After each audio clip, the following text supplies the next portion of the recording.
Whenever Cristiano Ronaldo appears before his fans, whether adults or children, he exudes an aura and presence that leaves them in absolute awe.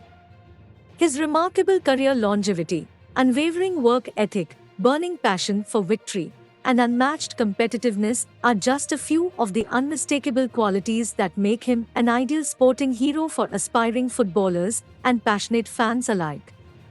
It was no surprise to witness the emotional impact the 38-year-old had on a young fan during Al Nassr's preseason friendly with Paris Saint-Germain. The young boy, serving as Ronaldo's mascot for the match, struggled to contain his overwhelming emotions upon meeting the football legend, who had previously excelled at both Manchester United and Real Madrid. The boy's starstruck reaction was evident, and he couldn't help but burst into uncontrollable tears as he held hands with the five-time Ballon d'Or winner in what was truly a once-in-a-lifetime moment.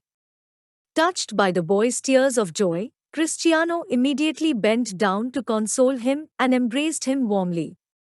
He went on to sign the young lad's Al Nassr shirt, which the boy proudly wore underneath his official mascot outfit.